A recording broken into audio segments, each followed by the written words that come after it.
Good afternoon and welcome to the April Ordinary Council meeting. Item 1, welcome to country. Councillor Greg James is an apology, so we will not have that. Item 2, acknowledgement. We, Greater Shepparton City Council, acknowledge the Yorta peoples of the land which now comprises Greater Shepparton. We pay our respect to their tribal elders, we celebrate their continuing culture and we acknowledge the memory of their ancestors.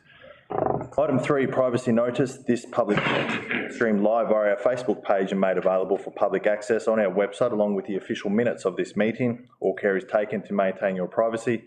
However, as a visitor in the public gallery, it is assumed that your consent is given in the event that your image is broadcast to the public. It's also assumed that your consent is given to the use and disclosure of any information that you share at the meeting, including personal or sensitive information. To any person who accesses those recordings or minutes, and we do welcome members in the public gallery this afternoon.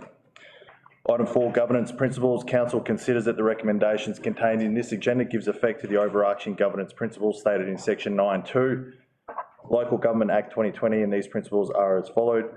Councils, they're listed 1 to 9 on page 6 of the agenda. Item 5, apologies. Do we have any apologies this afternoon? Councillor Ledson. Thank you, Mayor Sally. I'd like to note Councillor Greg James as an apology. Can I have someone second that? Thank you. Councillor Spinks. All in favour? Carried. Item 6, declarations of conflict of interest. Councillors, do we have any conflicts this afternoon? No, very good. Item 7, confirmation of minutes of the previous meetings. Councillors, are there any minutes opposed? There is a recommendation. Can I please have a councillor put that forward as a motion? Councillor. Mayor Sally, I'll move that the minutes of the 26th of March 2024 council meeting as circulated be confirmed. Thank you, Councillor Dobson. Can I have someone second that? Motion. Thank you, Mayor Sally. Thank you. All in favour? Carried. Item 8, public question time. We do have one here, so I'll invite the CEO, Fiona Lagasse, to read out the question and Greater Shepparton City Council's response. Thank you, Mayor Sally. The following public question time was submitted to Council in accordance with our governance rules. So the question pertains to, I'm keen to understand the total amount of revenue, regardless of how it's achieved, the City of Greater Shepparton receives from the town of Tatura. I would then appreciate you providing me with an understanding of how much Council spends in or on the town of Tatura. I would appreciate you providing me with at least 2 years of revenue versus costs. So the following is the response prepared by council officers. Council delivers services to the community in alignment with the council plan and the requirements of the Local Government Act 2020. The Act sets out our service principles, including ensuring services are provided in an equitable manner and are responsive to the diverse needs of the community and provide good value to the community. Council services and assets are not equally distributed by population. As a larger regional council, many services are provided on a regional basis to ensure value for money and responsible stewardship of council assets. Expenditure on existing assets is driven by Council's asset plan, which prioritises renewal of existing assets before investment in new assets. Renewal of assets is driven by condition data, not the location of assets.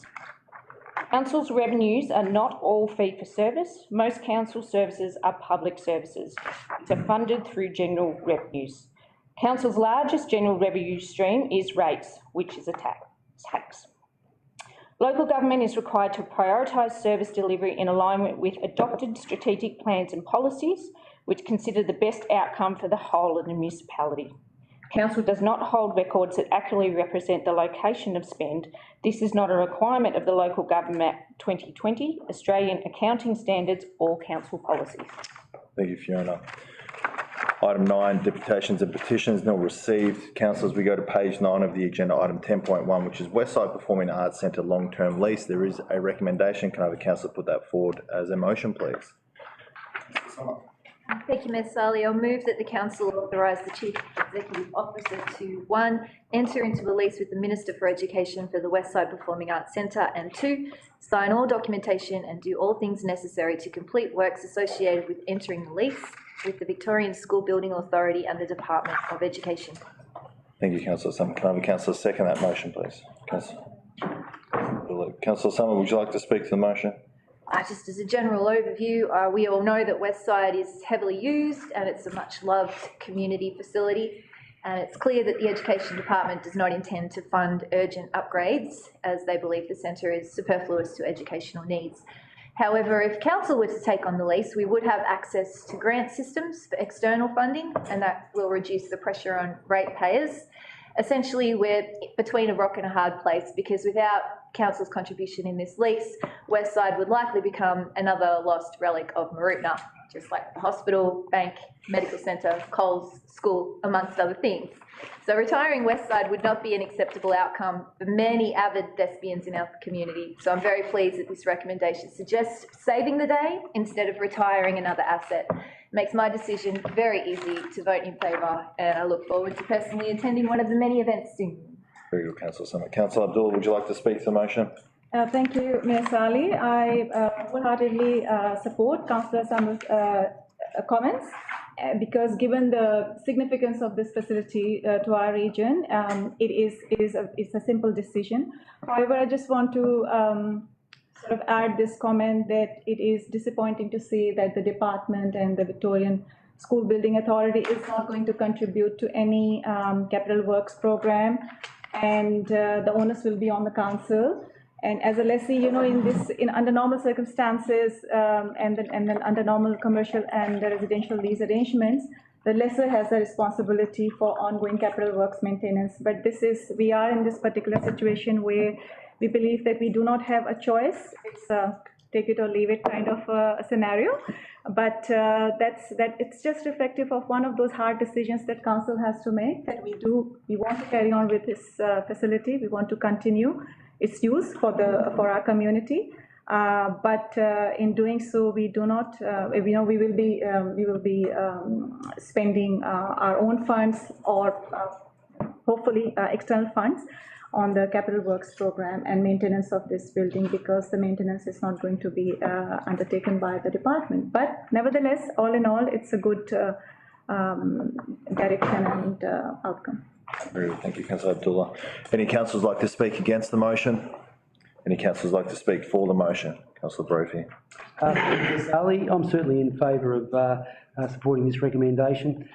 Westside Performing Arts Centre, it does offer something a little bit different, yet very similar experience that we have at Eastbank in terms of performing arts. It's a more intimate atmosphere. It certainly has an orchestra pit. It has seating and viewing, which is superior to those that are at Eastbank, because you get a better view, I believe. And it's in Mooroopna. And I think this is really important because Mooroopna doesn't need to lose this particular facility. In fact, it certainly needs the upgrade, and particularly the air conditioning over there as well. And certainly wholeheartedly support going into a lease with us. Thank you, Councillor Brophy. Councillors like to speak to the motion? Councillor Adam. Thank you, Mayor Sali. I just want to add my comments to the comments of the other councillors. Obviously, the Mooroopna I still anymore, and that had an impact on Mooroopna completely, and didn't have an identity to a degree. It lost part of its identity by losing the school. To lose this facility would be a double hit, a double whammy. So we have to do whatever we can to keep that in Mooroopna, keep it viable. This lease arrangement may not seem perfect, superficially at least. However, taking control by having the lease in our name, it does open up opportunities for us to get grants from state government to assist with these upgrades and maintenance and all the other things. So we can't let it go. I know there's a small cost involved initially to do some urgent repairs, which we will do. However, it's the least we can do for Mooroopna, so I'm happy to support the motion. Very good. Thank you, Councillor Adam. Any other councillors like to speak to the motion? No? Any closing comments, Councillor Summer? Yeah, I just might mention that the VSBA have agreed to fund small things. One of those is electrical sub-metering for $113,300 and replacement of non-compliant switchboard, which is just over $14,000.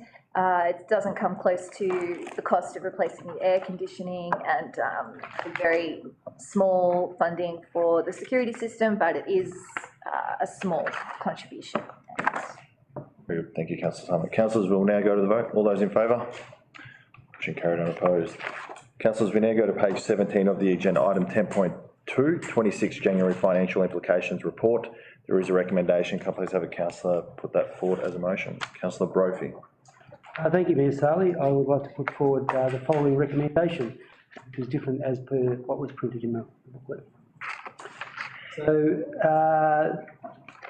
10.2, 26 January Financial Implications Report. That Council 1, note the financial implications of the process of reinstating the Greater Shepparton pre-2024 Australia Day program. 2, recognise in its communications that Australia Day, held on 26 January, remains Australia's National Day. 3, provide funding through the Community Celebration Grants Program for communities to hold their own celebrations between the 24th and the 29th of January.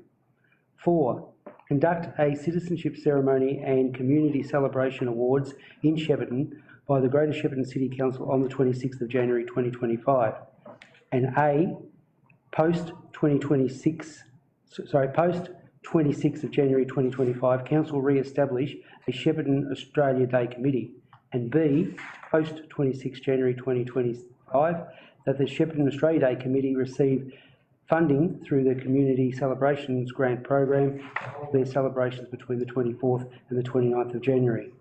5, provide financial and in-kind support for the Survival Day Dawn ceremony on 26 January. And 6, as per our Reconciliation Action Plan, continue to advocate to the Australian Government to change the date of Australia Day from 26 January to a more suitable date. Thank you, Councillor Brophy. Can I have a councillor second that motion, please? I'll second the motion. Sleeping there, sorry. It's all right, Jeff, you go right ahead. Thank you, Councillor Dobson. Councillor Brophy. Sally, can I request that the motion be laid on the table? Not until, actually, it can now? Yeah, yes, we can table that. So you'd like to lay the motion on the table? Do you have any reasons for that? Would you like to share, or just for transparency purposes?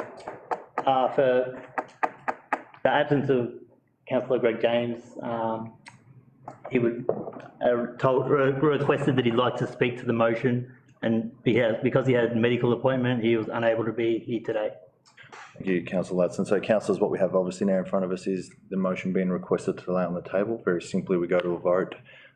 If a majority support that, it gets laid on the table. And does it need a seconder first? No, not for that.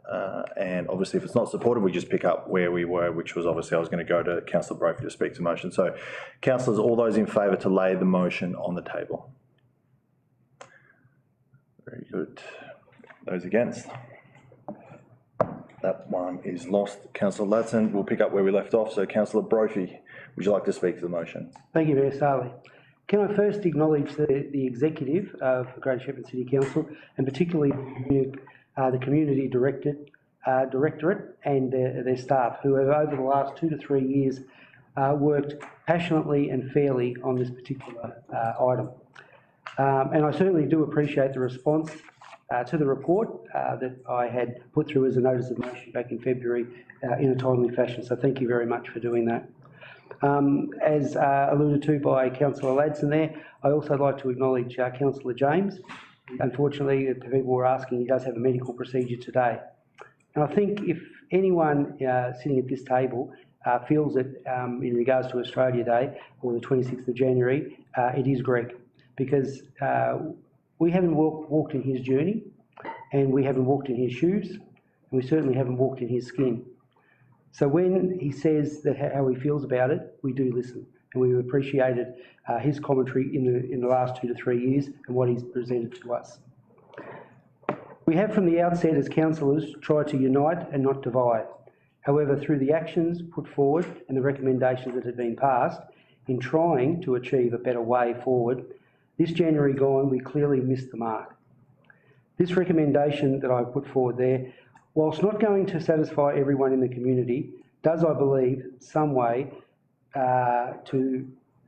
going some way towards this, that whilst we can still continue to recognise the pain and the angst that many of our Indigenous brothers and sisters do feel on this date, also provide a choice for each community within Greater Shepparton who wish to celebrate Australia Day, apply for funding and choose the day that best suits their community to be within a certain parameter of dates.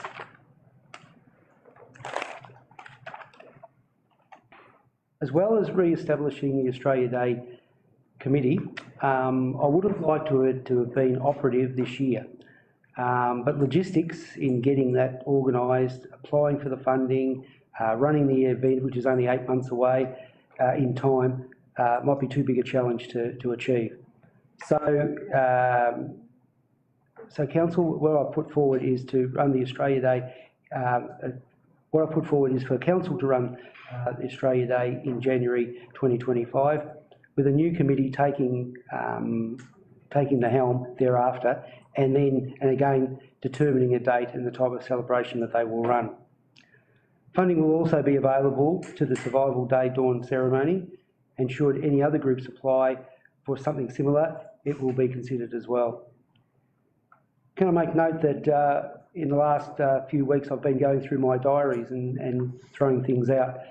And in 2002 and 2003, which is only a mere 20 years ago, that the 26th of January was on a Saturday and a Sunday. Yet the Australia Day holiday was still on that Monday. That was a decade after Paul Keating had gazetted the Australia Day as being the 26th of January. So we were still celebrating on a day that just fitted into the weekend. It wasn't actually on the 26th. I reiterate that we need to progress this issue, and we need to continue to invite reconciliation. We need to unite and not to divide, and I think Greater Shepparton can do this. Thank you, Councillor Brophy. Councillor Dobson, would you like to speak to the motion? Yeah, thank you, Mayor Sally. And this remains a very vexed discussion point in the community. And at the completion of this year's Australia Day celebrations, I canvassed a hell of a lot of people to get their response to the actions that council took, and I've got to say, people that I respect their opinions, the reactions was in a very negative manner. From a personal point of view, I don't particularly, celebrate Australia Day.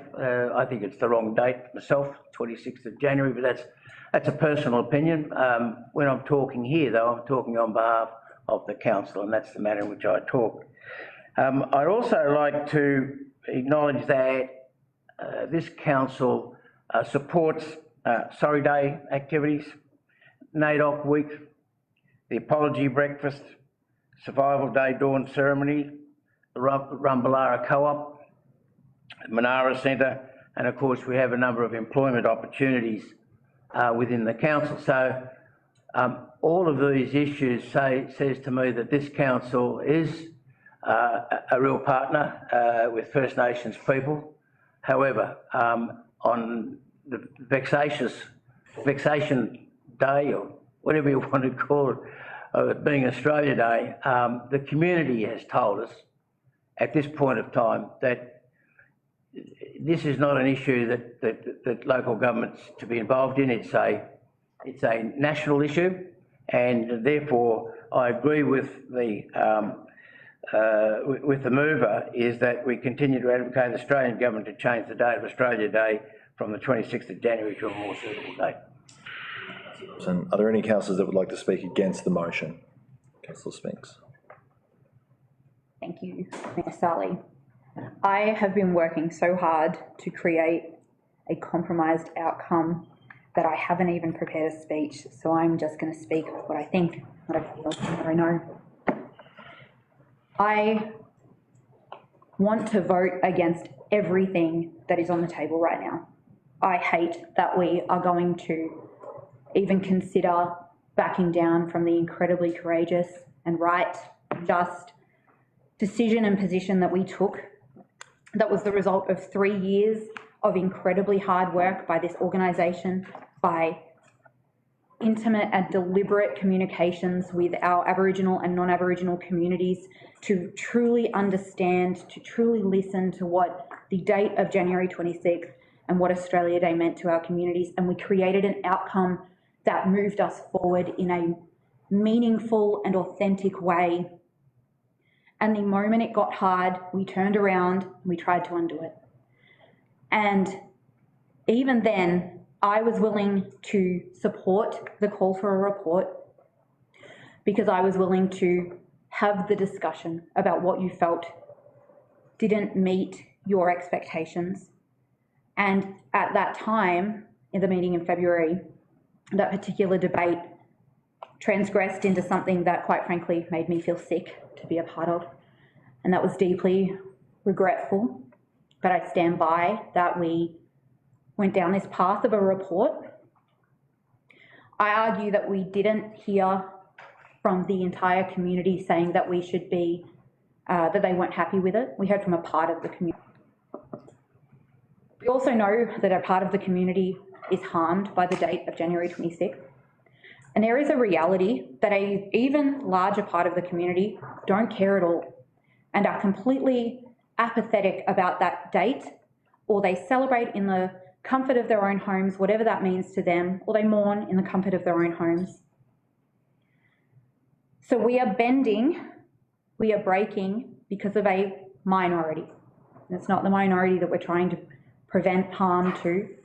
It's the minority that always get their way and never change. So I am against this recommendation as it's been proposed. I am against the recommendation for council to hold an event once again on January 26th, conducting a citizenship ceremony and the Community Celebration Awards. For me, that is a step entirely back to where we came from. And it undoes all of the work that we have gotten to this point. And I refuse to bend and to break to that point again. Mayor Sali, I'd like to foreshadow a motion. This motion is the reason that I haven't got a prepared speech. Every instinct in me, everything I know,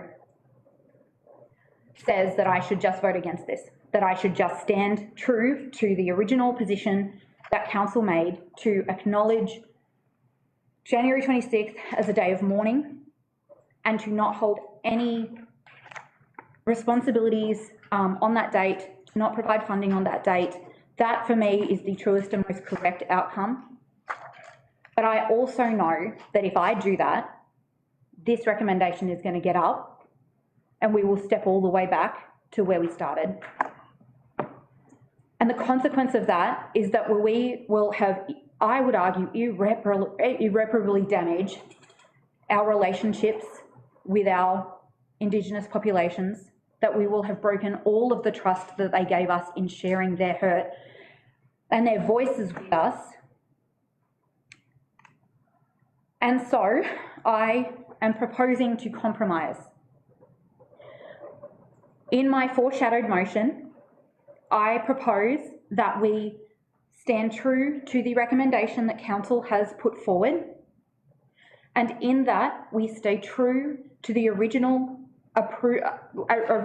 position that was adopted to have council step back from January 26th and to no longer hold events on that date, but that we reopen the grant funding program to be held any time between the 24th and 29th of January so that community may choose what date and how to celebrate their events, and that we add an additional point to establish a Shepparton Australia Day committee to deliver annual Shepparton Australia Day events commencing from next year by providing administrative support only to establish the committee, including coordinating the initial appointment of members, and that the Shepparton Australia Day committee receive funding through the 2025 Community Celebration Grants Program to hold their celebrations between 24th and 29th January in line with other communities. That what that enables is for there to be a Shepparton Australia Day committee established with the support of council for their initial year to hold their first events from next January, meaning that all of our communities, all of our towns are represented by an Australia Day committee, that they will be independent of council and be responsible for their own independent events to run, for community to have their own capacity to do that without council, and that council can stay true to the integrity of its initial position, that it can step back and still celebrate community awards and citizenships on dates other than January 26th, and that we can still hold true to our position. Time, sorry, Councillor Spinks, we have to pull you up there. Sorry, thank you. Councillors, is there anyone else that would like to speak for the motion? For the motion? Yeah. Yes, thank you, Mayor Sally. Yeah, thanks again. Look, once again, this council is wrestling with a motion to address our response to the Australia Day celebration date controversy. What exactly is that controversy? Is it that the descendants of our Indigenous peoples feel aggrieved that we should celebrate the achievements of this magnificent country on a date that represents the official and formal declaration of colonisation by the British Crown? Is it controversial to object to an historical event that began the systematic destruction of a culture that has managed to maintain itself for longer than any other living culture on earth? Some people call that controversial. Every country and culture on this planet, without exception, has endured some type of invasion, persecution, or at least interference from a larger beast of prey. It seems to be the natural order of human expansion. But in every case in history, who can really believe that the invaded or persecuted or oppressed accepted their fate with joy and gratitude? Absolutely not one. I can't see anyone that can provide me evidence to show that anyone has accepted that type of treatment. The Australia Day debate is not about an actual calendar date. As we all should know, Australia was discovered by other European nations well before it was rediscovered again and colonised by the British. Pick a date, January 18th, 25th, 26th, even February 7th. The only logical date from my perspective is January 1st in acknowledgement of Australian Federation. That seems obvious to anyone who knows anything about history. Unfortunately and disappointingly, from my conversations with some in our community, a constant theme and language seems dominant. The word they is the predicate used when describing their opinions on the matter. They want this, they want that, they get this and the other and so forth. That's what I'm constantly hearing from a portion of our community. I believe changing an already much changed date is not the real issue. Who is actually asking for the change seems to be objected to by many of these people. That said, Australia cannot and should not go backwards in time to reverse its colonisation, and neither can we satisfactorily compensate the current and past generations of ill-treated Indigenous peoples.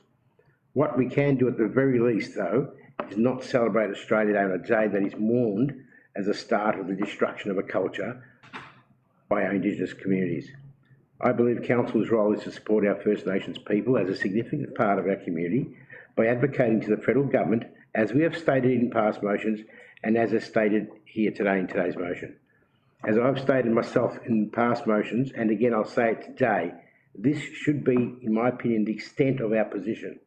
Using ratepayer money to induce community organisations to superficially agree with our position is, in my opinion, neither ethical nor democratic. True leadership on this issue is about changing the hearts and minds of people by education, example and civil, intelligent conversation, not by further distancing some in our community by restricting celebrations of our National Day.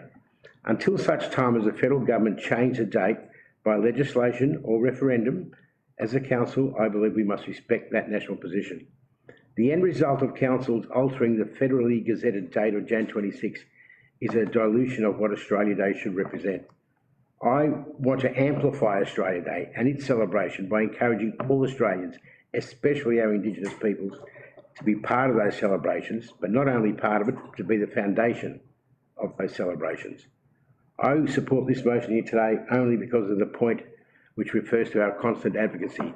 The other points I've said in the past don't interest me. We shouldn't be fiddling around the edges with ratepayer funds, as I said earlier on. The crux of the issue to me is that we must keep advocating to change that date for the reasons I outlined. Playing around the edges with what we're trying to do now only causes us to come back every few months and have meetings like this to try and rectify what we think we did wrong. Personally, I don't think we did anything particularly wrong. However, as I said, we just stick to the fact that we should advocate for the change of the date. That puts us on the right side of history in my mind. So I will support this motion for that one line. The problem with these motions, when there's so many parts to it, you may agree with some of them and not all of them. However, I think, as Councillor Splint said, it's usually a compromise to come out with a good outcome. in my opinion, that's my compromise, so I'll support the motion based on those thoughts. Thank you, Councillor Adam. Are there any councillors that would like to speak against the motion? Councillor Abdullah. Thank you. I'm disappointed and I'm uncomfortable with the approach to bringing this matter back to the council. It appears to lack openness and transparency, and it adds to the council's ambiguity at an organizational level. This motion that is in front of us, to me, it reverses many key decisions that were taken in September 2023. The resolution about Australia Day, it's a reversal of that resolution. And it is also against the officer's recommendation in the current report that we have seen here on the screen. So my main objection is that, as Councillor Spinks has also highlighted, that this motion asks the council to conduct a citizenship ceremony and community celebrations awards on 26 January, which deviates from the previously agreed upon arrangement. That is, a date that should not be the 26th of January. And this was a show of solidarity with the Aboriginal community. It was a strong message from us that we heard the Aboriginal community. In effective terms, the motion that is in front of us reverses the decisions taken in September 2023. To me, it is against the spirit of the original decision. To me, it is disguising the reversal or sugarcoating the rollback of September 2023 decision. If this motion is passed, the council will be roughly at the same stage as it was before September 2023, back to the status quo. The leadership and solidarity shown by the council in September 2023 will be undone if this motion is passed. Many may perceive supporting the Survival Day ceremony while organizing a citizenship ceremony on the 26th of January as hypocritical and ambiguous. And to the argument that this decision of September 2023 was dividing the community, I say that, and I have said that at the time when this notice of motion was brought to the table, that the council did not take this decision, this September resolution, lightly. An extensive decision-making process led to the council's resolution last year, acknowledging very clearly the risk of a potential backlash from some community groups. With the reversal of September 2023, do you believe that you are uniting this community? What about the diverse views within the Aboriginal community? Are we considering the potential adverse effects on the Aboriginal community of this motion, which, if passed, would be harmful and negative, as highlighted by Councillor Spinks? So I'm really disappointed. I'm disappointed at how this reversal is being pursued. It reflects very poorly on our ability to handle complex and sensitive matters and its integrity and transparency. True leadership is not about listening to the loudest voices. It is about guiding the way to a more just and fairer society and paying attention to the voices of those whose voices are not heard. If this motion is passed today, sadly, this council would have failed to truly listen to and address the concerns of the Aboriginal community, perpetuating their hurt and trauma. It will undo council's prior reconciliation efforts and many initiatives of building trust-based relationships with the Aboriginal community. So in this ongoing debate, where both sides present strong arguments, I'm guided by my values. I'm guided by the values of social justice, fairness, and giving a voice to those whose voices are not heard. I'll stop here. Thank you, Councillor Abdullah. Are there any other councillors that would like to speak for the motion? Councillor Summer. Thanks. I think that the motion in front of us and the foreshadowed motion are very similar. They both allow funding between the 24th and the 29th of January, including January 26th. Personally, I'm leaning towards Councillor Spink's version because it proposes to initiate an Australia Day committee by next year, whereas Councillor Brophy's version won't come into effect until 2026. But then again, that version doesn't have an expectation that award ceremonies will be held on that day, and January 26th remains Australia's National Day regardless of what local councils do. But I'll hear from everyone before I decide, although I think everybody's spoken nearly. Look, it makes me very sad that the day we raised our national flag at Sydney Cove in 1788 is not a celebration for all. The fact that our flag does not represent all Australians after more than 200 years is testament that we have not and we are not getting things right. Only genuine compromise and understanding can bring us together, and that takes time and effort that we haven't put in before. So I have to note that the deep hurt and embedded hopelessness that came from colonisation. Settlers essentially obliterated the world's longest continuing culture in the blink of an eye. Kinship lines were severed, land was taken, food was scarce, and the pervading memory of rich Aboriginal history was replaced by negative stereotypes. Those stereotypes deliberately disregarded all that existed before we flew that flag and called this land Australia. It disregards the humour, spirituality, bush culture, sustainable living, innovative farming, complex social norms. They all encompass the real truth-telling of Aboriginal history. No one can be expected to simply bounce back from such a profound attack, and we need to stop taking the tough love approach because it clearly hasn't worked for the last 200 years. So councillors, in our well-meaning way, made a decision to withdraw funding for Australia Day. That was after extensive consultation with Indigenous groups and Australia Day groups over many months. However, following strong community backlash, it's clear that mainstream Greater Shepparton did not go on that journey with us. The general community do not have the benefit of learning from Indigenous groups, nor do they have the benefit of Indigenous people being in the room during discussions and decisions. Proud Yorta Yorta man and fellow councillor Greg James has been absolutely crucial in helping us understand the intricacies of that date. He's not present today, but he did say he's looking forward to a day where he and other First Nations can join in celebrations equally. And I have to respect that and hope that it's possible. Unfortunately, I do not believe withdrawing funds made that day any more palatable. Local government, as Councillor Adams said, tinkering at the edges of one day, pushed many celebrations underground and made people uneasy about patriotism altogether. I'm personally not married to Australia Day being the 26th of January. As stated, it's been changed multiple times already. And before we started this conversation, I probably couldn't have told you the actual date of Australia Day. We have taken so much from Indigenous people that offering that day back is the very least that we can do. However, only federal government can officially change that date. So I'm happy to continue advocating for change and to reinstate funding for events held on the 26th of January. They're two opposing things, but I can support them both. It's not lost on me that this backflip will cause considerable hurt to our First Nations people, but again, it is a compromise. We are further along than when we started. Extending the date from the 27th to the 29th of January allows community members to make their own decision on how to proceed with celebrations. And that is likely to change with each successive generation. So it's a very good start.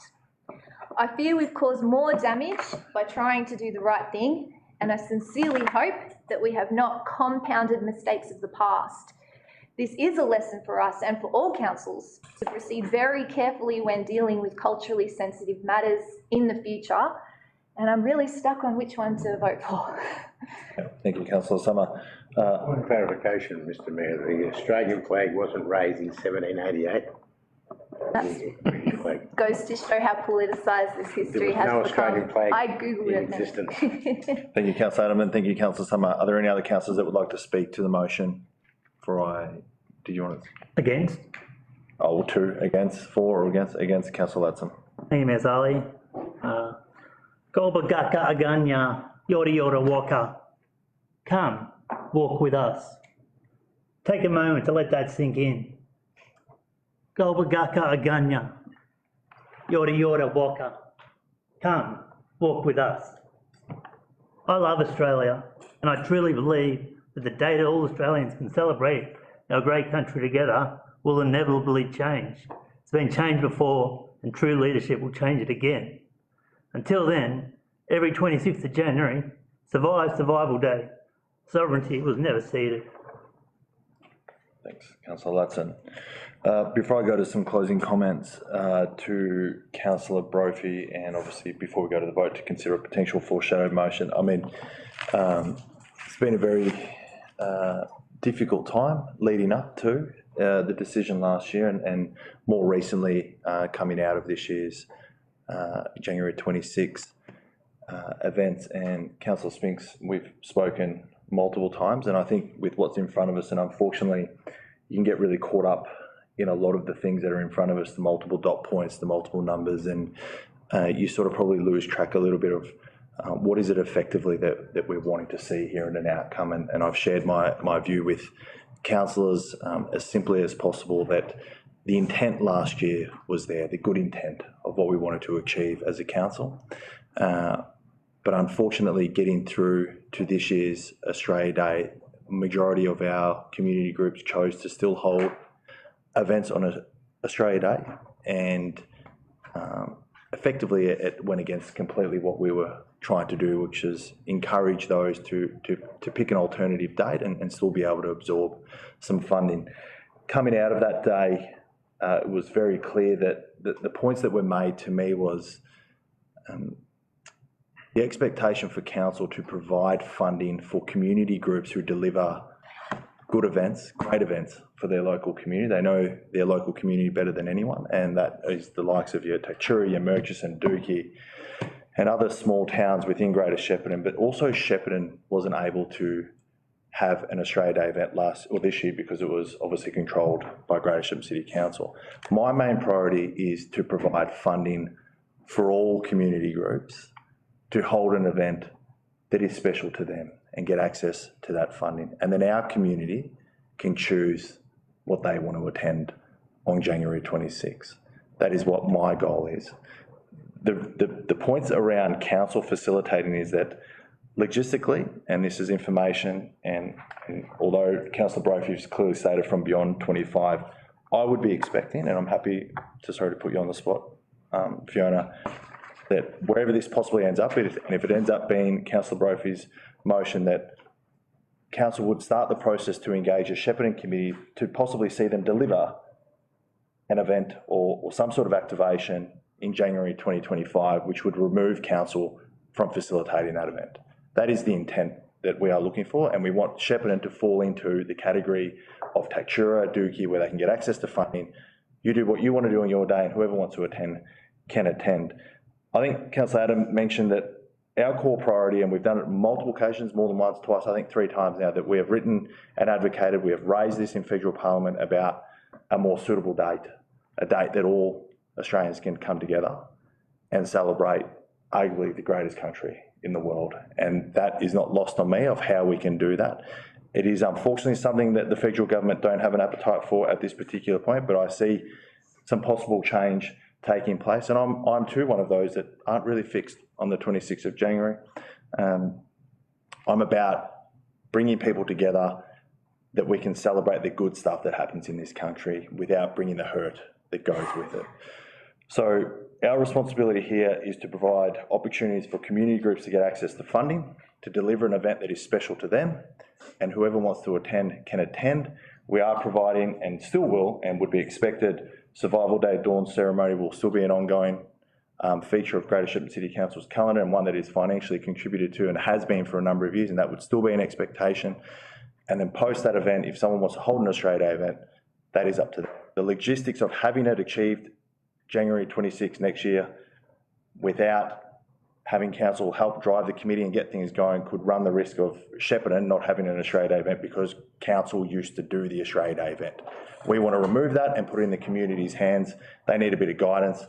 We'll put them on their own way. Council will step back from facilitating any type of event, provide funding. Whoever wants to apply for it, you do whatever event you want, and away you go from there. So There's a lot happening here, some really good motions. I've spoken to Councillor Spinks multiple times and Councillor Brophy. I just want to know what January 26 looks like next year in Shepparton. This gives a little bit of direction, but I understand what it also looks like beyond next year, and we give clear direction around what that looks like in Councillor Brophy's motion.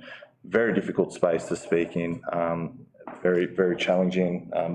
Plenty of phone calls and messages. It's very difficult, and the motion is complicated because of the additional points, rather than probably just trying to deal with what our core responsibility is. So that's it from me. I'll go to Councillor Brophy for any closing comments. Thank you, Mayor Sarley. Look, just very briefly, firstly, can I thank all my fellow councillors here today. Their passion, their feelings and their words, make no mistake,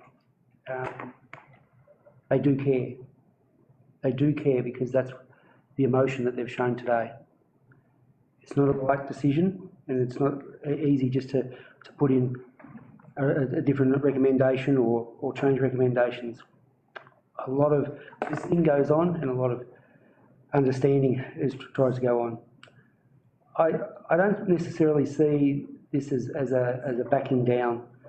I think what this is, in my opinion, is that, as the councillors know, that over that period of time that I did attend every event that was on, to get a real understanding and to listen to people, be that in Shepparton, Murchison, in Tatura, in Dookie and in Marupna, including the Survival Day Dawn ceremony, which I have for the last 3 years. So I do listen and I do take in what a lot of people do say.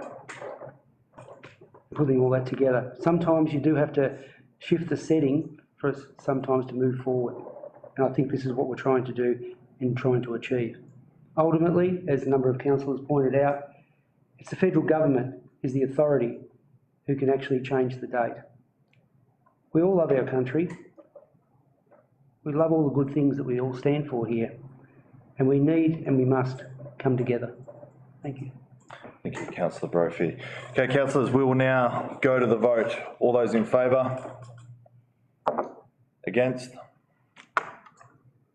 Motion lost. That will now bring up the foreshadowed motion.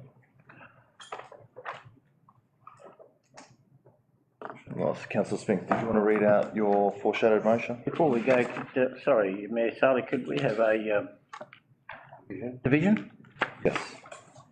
Division. Okay, councillors, for the motion that was tabled by Councillor Brophy, all those in favour? Councillor Sarley, Councillor Brophy, Councillor Abdullah? Councillor Sorry. Councillor Dobson. Those against? Councillor Latson, Councillor Spinks, Councillor Abdullah, Councillor Summer, Councillor Adam.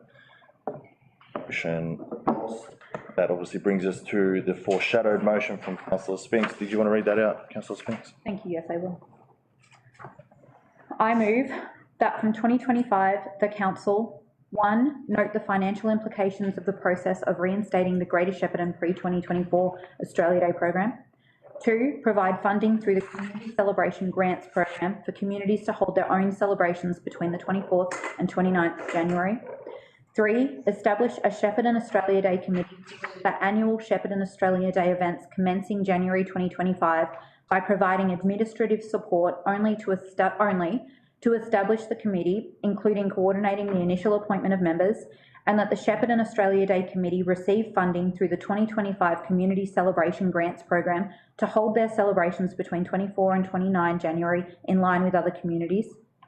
4, conduct a community awards and citizenship ceremony event between 27 and 29 January. 5, retain the following elements of the 2023 and 2024 approach to marking 26 January in Greater Shepparton. I continue to advocate to the Australian Government to change the date of Australia Day from 26 January to a more suitable date as soon as possible. I provide financial and in-kind support for the Survival Day Dawn ceremony. I continue to lower the Aboriginal and Torres Strait Islander flags to half-mast on 26 January at all council-owned facilities to acknowledge this date as a day of mourning for Aboriginal people. IV recognise in its communications that Australia Day, held on 26 January, remains Australia's national day. Thank you, Councillor Spinks. Can I have a councillor second that motion, please? Councillor Adam. I'll second the motion. Thank you, Ms. Sally. Question, Mayor Sally? Clarification? Clarification. The mover, this is not that different from what was put up before. Can I just ask whether or not Australia Day, the citizenship ceremonies, does this allow citizenship ceremonies in Shepparton or any other town to be conducted on the 26th of January? No. It doesn't say, it says to hold their celebrations between 24 and 29 January in line with other communities. The organisation runs citizenship ceremony events, and in point 4, it outlines they will be held between the 27th and 29th. Oh, between the 20, sorry, I missed that. Happy to clarify. Real good with that clarification. Councillor Dobson? Yeah, no, I just didn't read that properly, thank you. Councillor Spinks, would you like to speak to the motion? Yes, thank you. I thank my fellow councillors for supporting this foreshadowed motion, or the opportunity to move this foreshadowed motion. I want to be clear, personally, I don't think this is a good outcome. It's still not standing strong on what we went with first, but it's a better outcome. And if there's one thing that we can try and do as councillors, it's create better outcomes. A couple of things I didn't get to say in my first speech was that the reason I think this is a better outcome is because I'm going to do a little demonstration with my hands because I've been thinking about this. Before 2023, before 2022,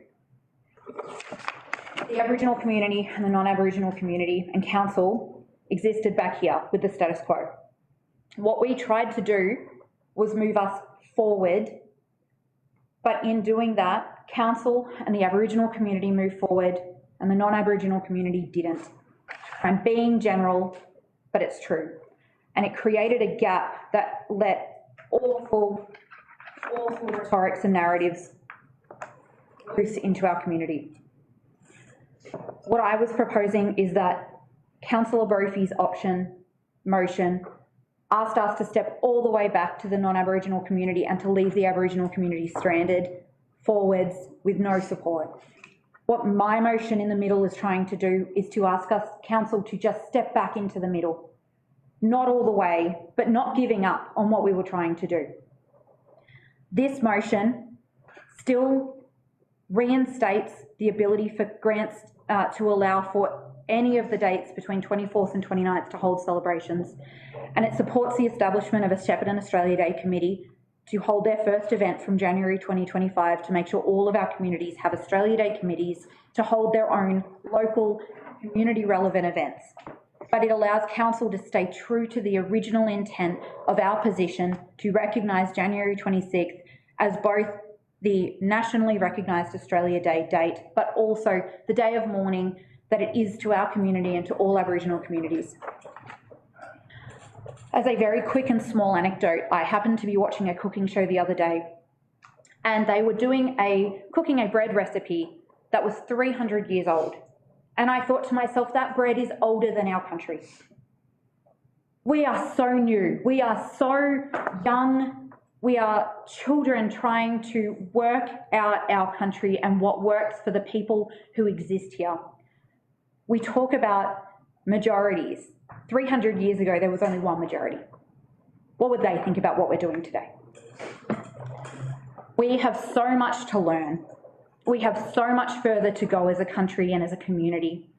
And this is a part of that. We need to keep pushing forward. We know it's hard, but as leaders, we can make these decisions. And to the point about it being not local government's job, the way that I see it is right now, there are 3 people standing around, local, state and feds, while someone is bleeding on the ground. While they talk about what they're going to do about it and argue amongst themselves, at least we're doing something. And I know that is a crude and basic little visual, but I'd rather be doing something than nothing. And I know that this is a step backwards, but at least it's still trying to do better. I'll leave it there. Thank you, councillor Spinks. Councillor Adam, would you like to speak to the motion? I'll reserve my right, thank you, Mayor Sally. Thank you. Any councillors like to speak against the motion? Councillor Dobson. I'm looking at point 2 and point 4, Mayor Sally, and it says, point 2 says, provide funding through the Community Celebration Grants Program for communities to hold their own celebrations between 24 and 29th of January. So let's take Tatura, for example. They could have, they have a very big Australia Day celebration on the 26th. However, if they want to conduct, and I assume they conduct their community awards and citizenship ceremonies at the same time, is that correct, Dan? Do I stand correct? As in what, you want to know when they would, or Oh, well. they would get access to funding and... What it says here is that, no, point 4 is conduct community awards and citizenship ceremony between the 27th and 29th. So if they want to conduct community awards and citizenship ceremonies on the 26th of January, this motion doesn't allow it.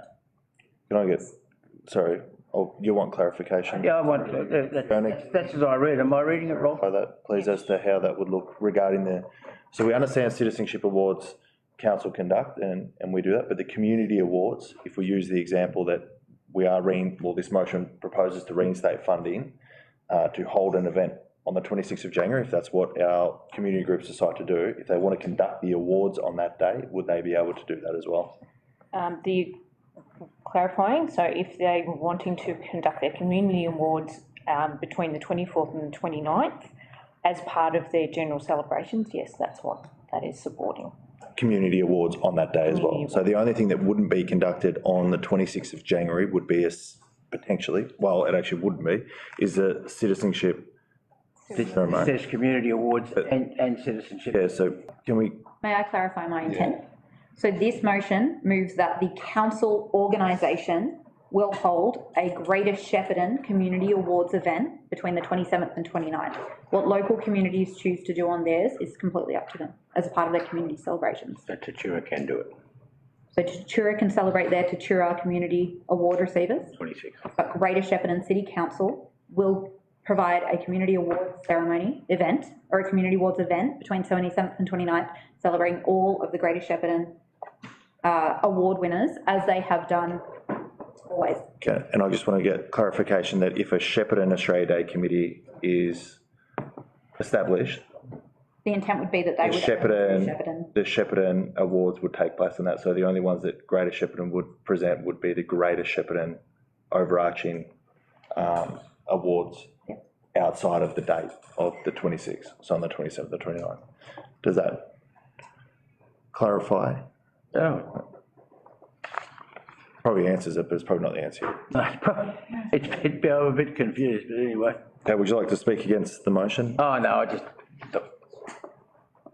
Okay, very good. Thank you, Councillor Dobson. Are there any councillors that would like to speak for the motion? I'd just like to foreshadow a motion that replacing 27 with 24, so instead of between 27 and 29th of January on point 4, it would still be between the 24th and the 29th of January. That could be decided by people outside ourselves, but the rest remains as it reads. Okay, so Councillor Summer is foreshadowing a motion basically exactly the same. The only change would be point 4, that event between the 24th instead of the 27th and 29th. Okay, we'll see where we get to. Okay. Any other councillors like to speak to the motion? No. I'll just add a few comments. Yeah. Speak for or against? Speak to. Speak to. Councillor Abdullah. Look, as I said in my earlier comments, I feel that this whole process of starting from the norm and how it has evolved and now we are here, it was against the spirit of the original decision. It has added ambiguities at all levels, some of which we are experiencing now. At best, it would have been much better to just talk about the community grants because we acknowledged that some communities felt left out. Although, as a perfect solution, the perfect approach personally for me would have been to just stick to the decision that was made in September 2023. But in council, we all talk about lots of challenging and competing priorities. Personally, I would not want to have any change in that September 2023 decision. But this point number 2, which could have been an independent motion in itself about community grants to be awarded regardless of the date, any date between 24 to 27 would do. That could have been ideally a standalone motion. And that is it. At this point, with all this ambiguity, I'm finding it hard to support any of the motions. My original argument was to not reverse any of the decisions.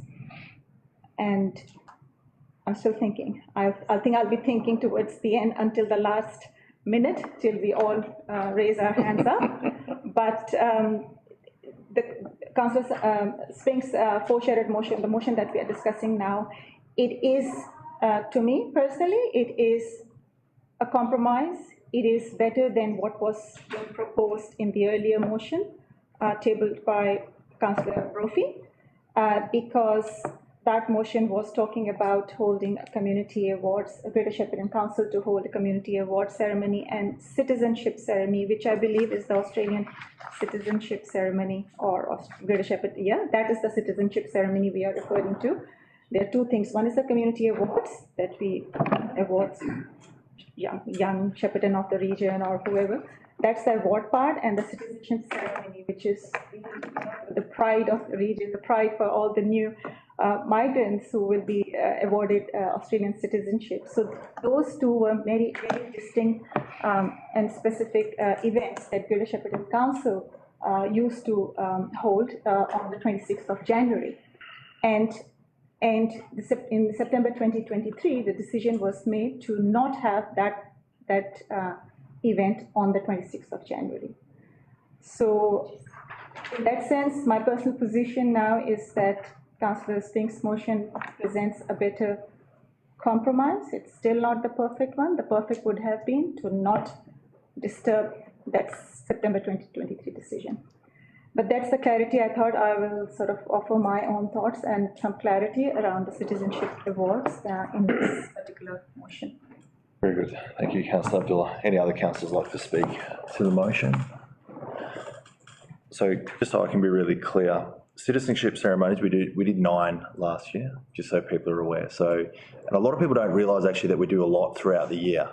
And when you see the pure joy in those individuals receiving their citizenship, they'll take any day with it too, right? So that is, whether it's the 26th of January or the 28th of January or the 1st of March, they will very happily come up and accept their citizenship. So the citizenship ceremony, I'm not necessarily worried about. I'm just looking at it more from a logistics perspective now, that we're possibly going to have a whole heap of community events possibly happen on the 26th of January. And Greater Shepparton then going to hold a whole other event with the logistics of an overarching Greater Shepparton award ceremony that we have on a date on the 27th or the 29th. I don't mind providing the flexibility between the 24th and the 29th, which is what Councillor Summer is proposing, to possibly try and get some alliance on logistics and resources in facilitating this type of event. And if it means that we get to next year and Greater Shepparton Awards ceremonies are held on a different day to what the Shepparton Awards ceremony, well, so be it, that's community decision, and away we go from there. But this one just possibly really complicates it, makes it really expensive as well, you know, different halls, different nights, all those types of things. I think logistically, I'm a little bit more favourable of Councillor Summers' just simple date change. But again, we'll get through the vote and we'll see where we end up from there. But I think it just aligns then everyone together, and logistically council can facilitate things that can possibly make things a bit easier from a resource perspective. But citizenship ceremony is not an issue. That we do 9 a year, and they'll continue to happen. Councillor Adam, do you Thank you, Mr. Mayor. speak? Look, I was quite, I won't say happy, but I was willing to compromise on Councillor Brophy's motion. It hits the targets, I think, on most aspects. However, listening to Councillor Spinks's very similar motion, to be honest, there's only one change there, and basically Councillor Brophy's original motion still, to me, I shouldn't use the word dictates, but really makes it limited in the sense that you're saying that we will have an event on the 26th of January in Shepparton, while Councillor Spinks's motion does not. Everything else is the same in respect to all communities are free to hold their events on whatever day they wish within those parameters. But Councillor Spinks's motion does say that we can have a January 26th event, but not the actual citizenship ceremony / community awards. That does not prevent Greater Shepparton from having an Australia Day event on the day, whether that be a barbecue or speeches and whatever other forms of celebration we may choose to have. So they're very similar. I just think the fact that there's more choice given by Councillor Spinks's motion, I think I'll support that motion for that reason. Just before we go to the vote, just quickly, our CEO Fiona Gassi just kindly reminded me that Greater Shepparton cannot hold its awards ceremony until all community groups have held theirs. So technically speaking, if the last one is held on the 26th or the 20th, because you can't award the overarching Greater Shepparton recipient until you understand who's nominated from a community level to then progress up to the Greater Shepparton award ceremony. So otherwise, you'd be giving them the good news before they get to the small town community event. So just so we're clear on that, that regardless, if all events were to possibly happen on the 26th of January next year, Greater Shepparton could either do it that night or they would have to do it the next day or possibly onwards. You have clarification? Yes, please. Can I just clarify in terms of what Councillor Adam pointed out in regards to being specified for the date for next year? My understanding was that it wasn't enough time to get that particular committee, the Shepparton Australia Day Committee, up and running in that period of time. That way, and council needed some direction in terms of a date. That's why that was put in my particular recommendation. If they can get it up and get it running, absolutely. And then it falls back in with all the other communities.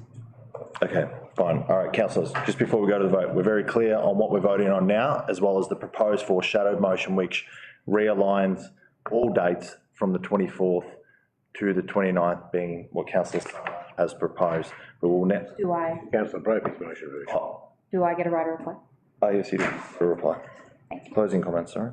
Closing comments. Thank you so much. So I do want to clear up a couple of the points. The important difference between the two, while I do understand looks like it is very minimal, the important difference is that this gives direction to council not holding any events on January 26th, which is the part that stays integrally important in regards to our original position that council took. Council as an organisation has a responsibility to represent all ratepayers, and that means all of the views that are held within our community. And a part of doing that authentically is recognising that January 26th holds incredibly profound feelings, hurt for parts of our community. And so that we as a council have made the decision and stand by the decision to not hold events on that date. That is why the citizenship ceremony and community awards ceremony event will not be held on the 26th of January. And that detail is important to stick to. And that is the important difference between the original motion and this motion.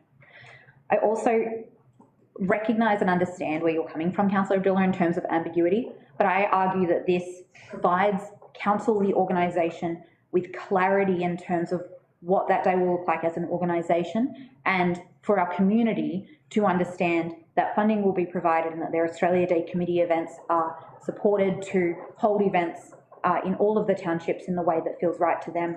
Not that we were ever saying that they couldn't do that, but we are stepping back to provide that funding on whichever date it is that sits right with them. I hope in the future they will make the choices to move off January 26th, but we are no longer trying to dictate how that goes.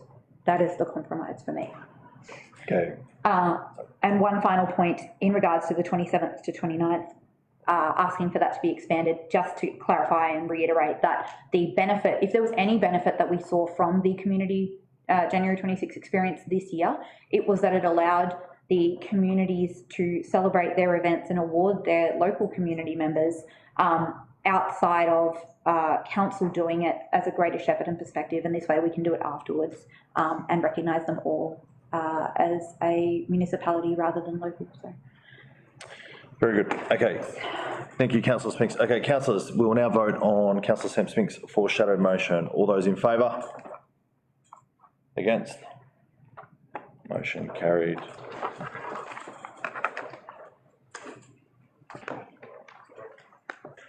Okay, very timely request to pause the meeting while we close the blinds.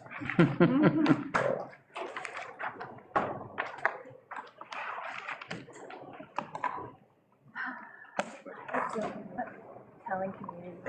That's why I'm going to do that. That's what we're doing. We just voted for it. We voted on telling them less. You told them. And so the other way is that you have to do it, otherwise you'll get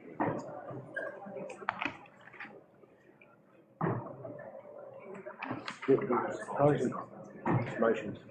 We still recording or? Yeah, just checking whether you needed to give me. We're still, yeah, just start whenever we're ready. We're all good? No matter what. Just give them. No, we can't do it. Holiday.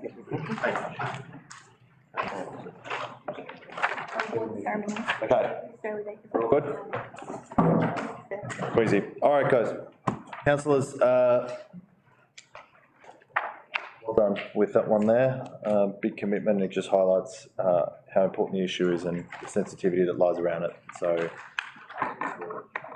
being very respectful through that agenda item. We now move on to page 24 of the agenda, item 11.1, contracts. Delegation, March 2024. There is a recommendation. Council put that forward as a motion. Councillor Spence. Thank you. I'll move that the council, 1, note the contracts awarded under delegation pursuant to a formal tender process for the reporting period, and 2, note the request for tender advertised but not yet awarded. Thank you, Councillor Spinks. Can I have a councillor second that motion? Councillor Adam. I'll second the motion, Mr Mayor. Thank you. Mayor Sally. Councillor Adam, Councillor Spinks, would you like to speak to the motion? Very briefly, just to once again explain, this is an item that comes to us each month outlining the tenders that exist under delegated authority, and they must come to council because of the value that they are going to cost council. Basically, they have to come past. So, sorry, let me clarify that. They are approved underneath us and come to us for our awareness and noting. So there's lots happening, but it looks like there's a lot that are currently being advertised and not yet awarded, so I expect we will see them back in the coming months to see how they are successfully awarded.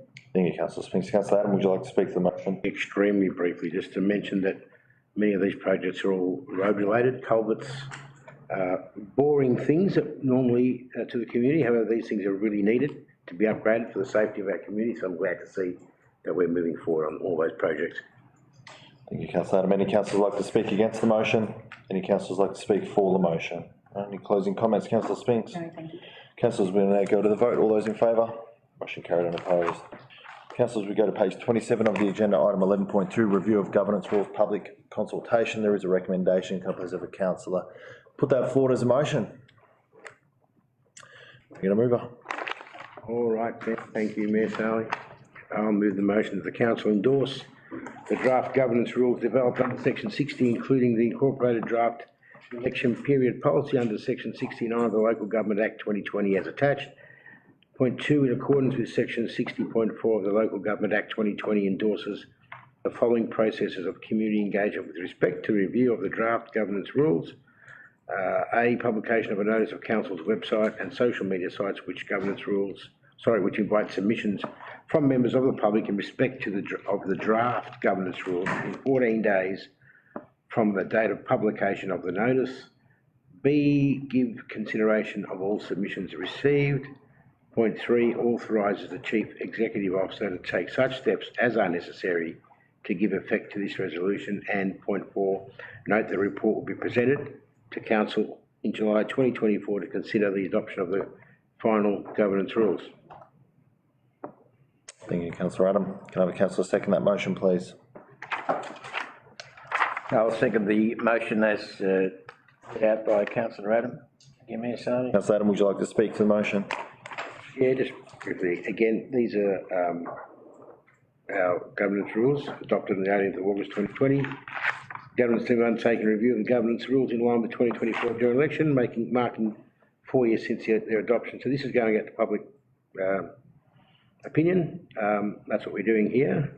And we'll be back in July to adopt the endorse or the finalised version of this.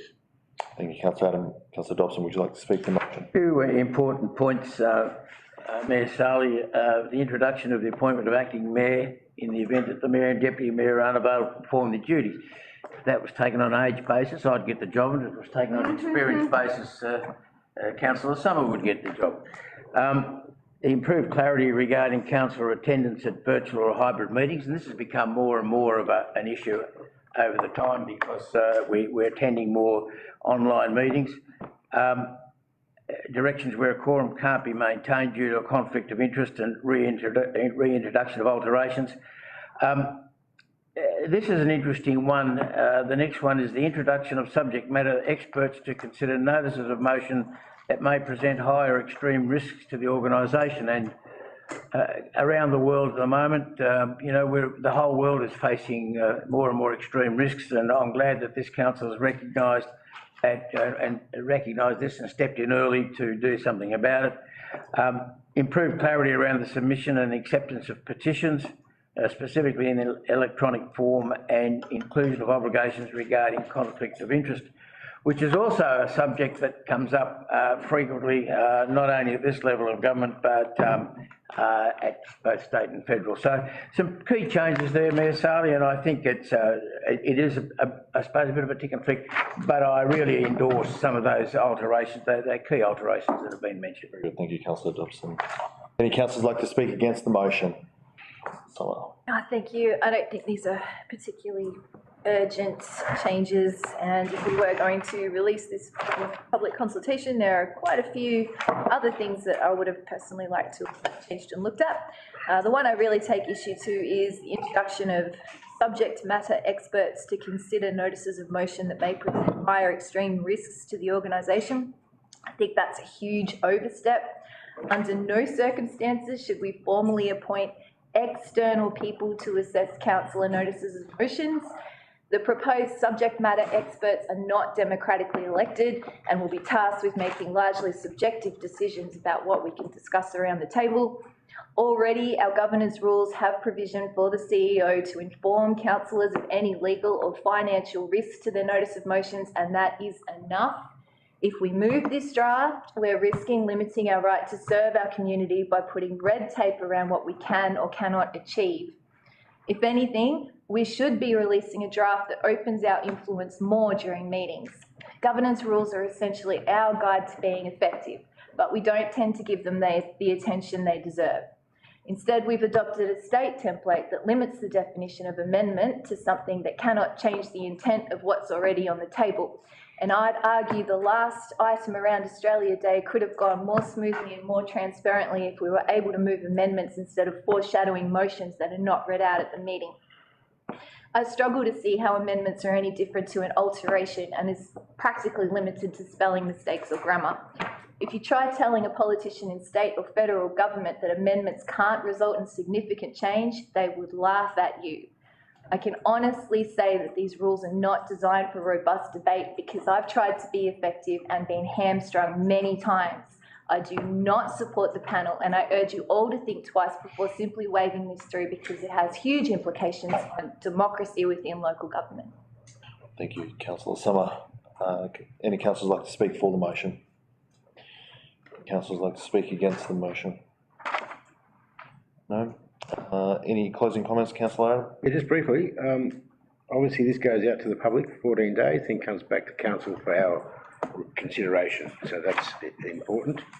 Just on the subject matter experts, the introduction of subject matter experts, already when a notice of motion goes to the CEO, lawyers look over the legalities of any of our noms, if they're deemed to be legally objectionable potentially. And I would suggest that a lawyer is a subject matter expert, so that already exists in my book anyway. That's all I've got to say, thank you. Thank you very much. Right, councillors, we will now go to the vote. All those in favour? Against? Motion carried. Councillors, we now go to page 30 of the agenda, item 11.3, Q3 forecast review, 2023/2024. There is a recommendation. Can I please have a councillor put that forward as a motion? Councillor Dobson. Yes, thank you, Mayor Starley. I move that the council endorse the 2023/2024 Q3 forecast review as attached. Thank you. Can I have a councillor second that motion, please? Councillor second that. Councillor Spinks. Second that motion. Thank you. Councillor Dobson, would you like to speak to the motion? Yes, just looking at the results to date, this third quarter to March is on the attachments that we've got here, and our projected operating result deficit has improved slightly to a deficit of 4.9 million. If I remember correctly, it was about 5.5 at the last council meeting, and this is mostly due to a reduction of employee costs because we've had a lot of staff vacancies, planning in one particular area that we've talked about just recently, and that's been partially offset by a reduction in user fees. It's a slight improvement, but it continues to, but the deficit continues to reflect the challenges the council faces in delivering of services. We're still feeling the effects of the floods, and that's noted in the report as I'm reading it now. The 64% of capital works has been expended includes delivery of works to repair council roads. Normally we wouldn't have to worry so much about the volume of repairs, but you know, like all of Victoria really, around us anyway, the roads and some of the main highways are still in a state of disrepair.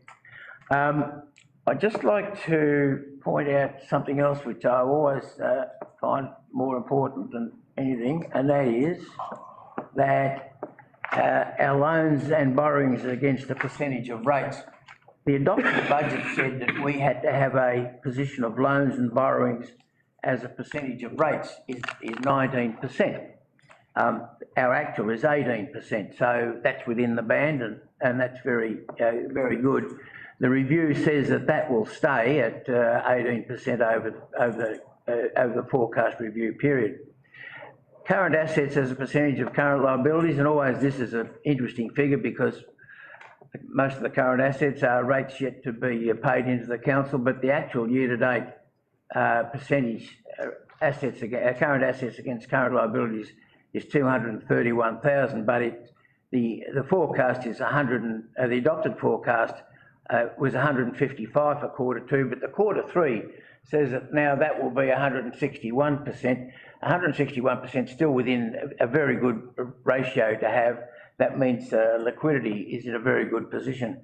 Asset renewals as against the target band is another one that's always interesting. We're at about 80% at the moment. The council plan calls for 90%. The projected full year is going to be about 74%. So that's mainly it, but I just want to just mention a couple of things, Mayor Sarley. Some of the capital works that have been rebudgeted include the Margaret Street Pump Station upgrade, Tatura Park Western Oval lighting upgrade, the Midland Highway to Carroll Road drainage, the Marlborough Precinct drainage and wetland, and the Katandra West Hall landscaping. So they're all part of the capital works. A very good balance sheet, but let's not be too complacent about it. We've still got a lot of work in front of us to get to the end of the financial year next year.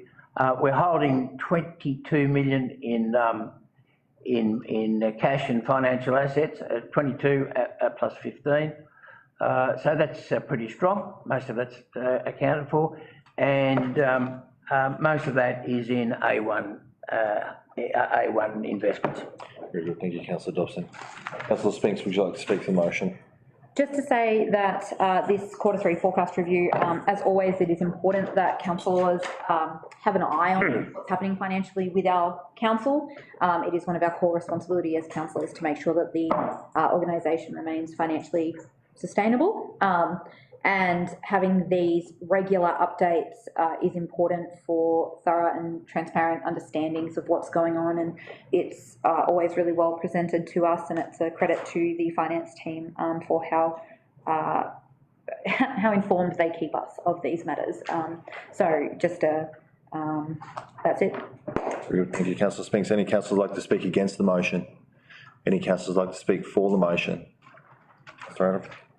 Ms. Sally, I just want to add, there's a lot of numbers there, and council will get briefed on this quite regularly. The key number there is this $4.9 million deficit projected for this current financial year. That's slightly heading in the right direction, although next year it's projected to go slightly higher due to a few other circumstances.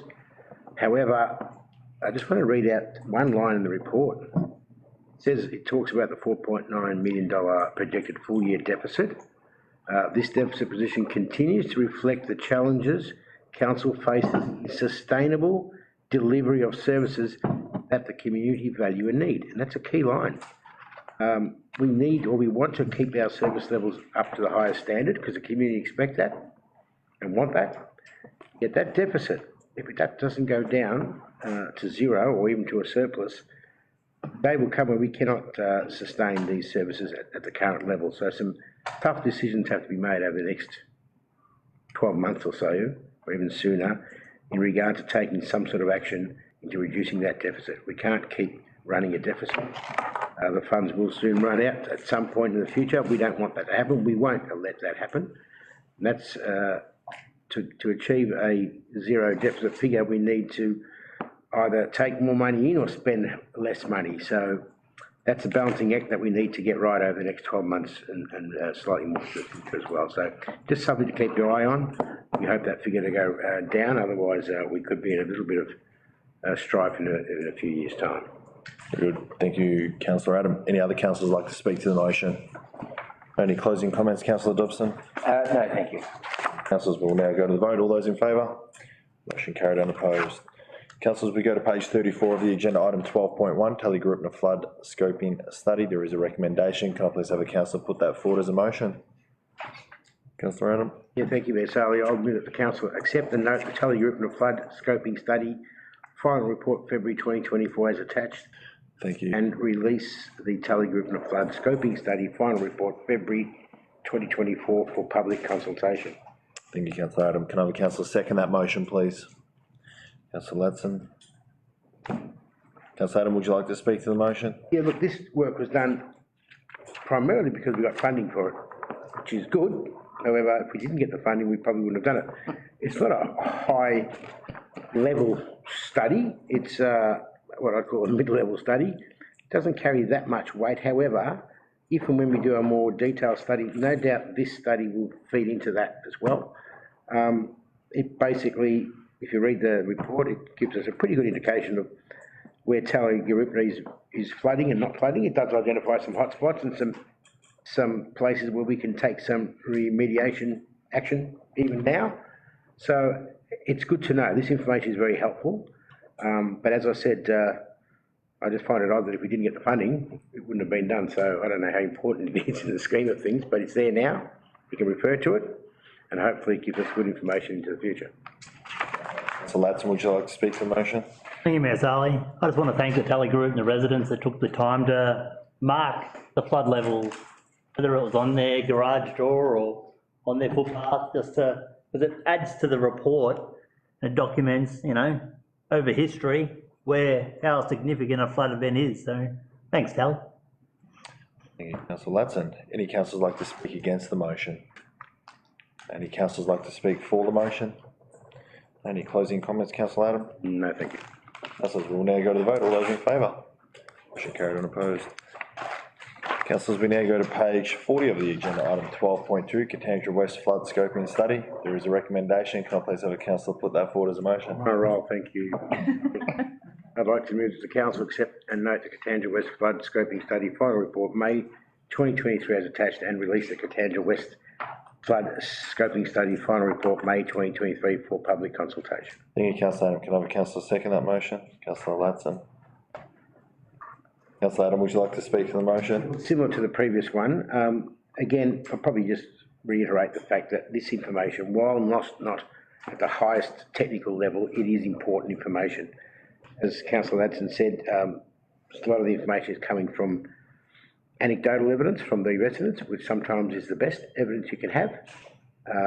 Unfortunately, no one lives forever, so sometimes information that may have been relevant or may have been known to the community 70 or 80 or 100 years ago is no longer there to be addressed or have access to. So again, it's a great study, it's a good study, no doubt it will be used if any more detailed studies into the future. This will be referred to as well, so it's important work. I'm glad that it's done and endorse it. Thank you, Councillor Adam. Councillor Ladson, would you like to speak to the motion? Thank you, Mayor Sally. I'll read out a paragraph in the executive summary. The 2012 storm event is considered to be the most severe in Katandra West. No houses are known to have flooded to above floor level in this event. Therefore, the flood risk to existing development at Katandra West Township can be described as low. Thank you, Mayor Sally. Thank you, Councillor Ladson. Any councillors like to speak against the motion? Any councillors like to speak for the motion? Councillor Brophy. Thank you, Mayor Sarley. Just in regards to both of the studies, obviously the Tally Group and Katandra West, what was found between the two studies was the higher level in terms of Katandra West, and therefore the lesser likelihood of the overall flooding than it was at Tally Group. And that's what these scoping does. It actually gives us a ballpark of actually where the measurements are. And when you consider the flooding that occurred 100 years ago, in 39, in 56, in 74, in 93 and in 2012. All of those measurements are taken into place, and particularly in regards to Tallygarupna, which has a lower level. A partnership in terms of the study with not only council, with the Catchment Management Authority, but also the SES. So there was a few partners in regards to this. Of course, we're releasing this scoping studies, both of them, out to the public consultation, and a final report due in February 2024. Thank you, Councillor Brophy. Are there any other councillors that would like to speak to the motion? Councillor Summer. Obviously, both these towns are fairly low risk, but flooding does remain front of mind for residents of Shepparton and beyond since the 2022 disaster. Detailed flood mapping is very important, even when it's low risk. Recently, we reported there was hardly any flooding in newer estates that had the benefit of new technology, but quite a lot of inundation on older estates. Now, I'm not an expert, so we'll leave the flood maps to the professionals, but I'm sure if there's any difference of opinion from either Tallygarupna or Katandra West, that we'll hear from the community members. Thank you very much, Councillor Summer. Any other councillors like to speak to the motion? Any closing comments? Councillor Adam? Yeah, just to note that it's amazing if you look at the dates of the major flooding events, they're all about 20-year apart, give or take 1 or 2 years. I just find that remarkable, and that's pretty much for Greater Shepparton in general. And both these places reflect that 20-year gap. So based on that, we've got another 15 or so years to go before the next one. Very good. Thank you, Councillor Adam. Councillors, we will now go to the vote. All those in favour? Motion carried, unopposed. Councillors, we now go to page 45 of the agenda, item 12.3, Building Staffing Services Agreement. There is a recommendation. Can I please have someone put that forward as a motion? Councillor Abdullah. Thank you. I would like to move the recommendation on page 45 as a motion, which is, I won't read it, but it's 12.3, Building Staffing Services. Councillor, second that motion. Councillor Dobson.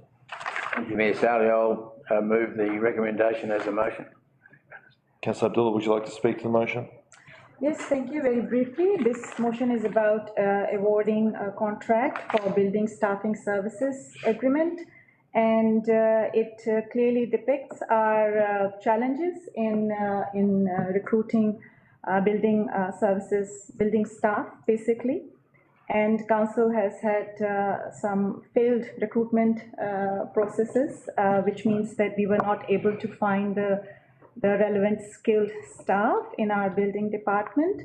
And this particular challenge is not Shepparton specific. I would like to clarify, because this is across the state, even across Australia, we are finding shortages in this particular skill set. So council has, of course, tried to identify some creative ways of meeting this challenge, and one of this was to go out to the market, and an expression of interest was called, and a tender process was undertaken. And through that, now this matter is being tabled. Basically, this is about a contract for building staffing services, where we will get some building staff and building services staff to support council's services. Going back to our financial performance, just now we noticed that there was some, our deficit position was sort of improved, but one of the reasons was because because of the changes to the employment costs, and our employment costs were lower than what we had budgeted for. So this is one example of why some of our employment costs were lower than budgeted, which is because we were not able to fill those vacancies. And it looks, perhaps on surface, it looks good that our employment costs are going down, but in actual fact, because of a lack of staffing in these particular significant roles, council was not able to provide those services such as compliance checking and inspections, and to ensure that, you know, there's to ensure the safety measures are all in place. So a lot of those services we were not being able to undertake. And it was also impacting our revenues, because those services also bring revenues to council. So it was like, it's a very important sort of matter, which now I'm glad that in this way we have been able to meet the challenge. And yeah, looking forward to seeing this new arrangement, and I hope it works. And eventually we are able to provide the services in the building services space. Thank you, Councillor Abdullah. Councillor Dobson, would you like to speak to the motion? Yeah, one person I know would have wished this had been in perhaps 12 months ago, would be Councillor Brophy, because they've just built a new home, and there was times when he had to wait for certain permits and things. So next time around, Councillor Brophy, we may well do it a bit quicker. Last week I was at a conference that took in delegates from local government delegates from Queensland, New South Wales, South Australia. And we started talking about these sorts of issues, about, you know, not being able to get things on time because of lack of staff. And as Councillor Abdullah just said, it's not just for Greater Shepparton. This is almost the Eastern Seaboard. Can't talk for the West, but the Eastern Seaboard is they're all experiencing shortages in this area. So much so that I would think, and we brought this up the other day, it would be good if council were able to start a program, and I think we're looking towards starting a program where we look at students coming out of secondary college going into tertiary. If we could come to some agreement, however that may be, where we could be offering some sort of scholarship arrangement and study arrangement at the same time. So really, if we can get people who are born and bred in the area, it'd be much better than perhaps you know, doing something that we've had to do here, that is get somebody from out of town. So look, it's a thing we had to do. Let's hope over the next 12 months that we can come up with a system that will allow local students and local apprentices to come in and be with us. Thank you, Councillor Dobson.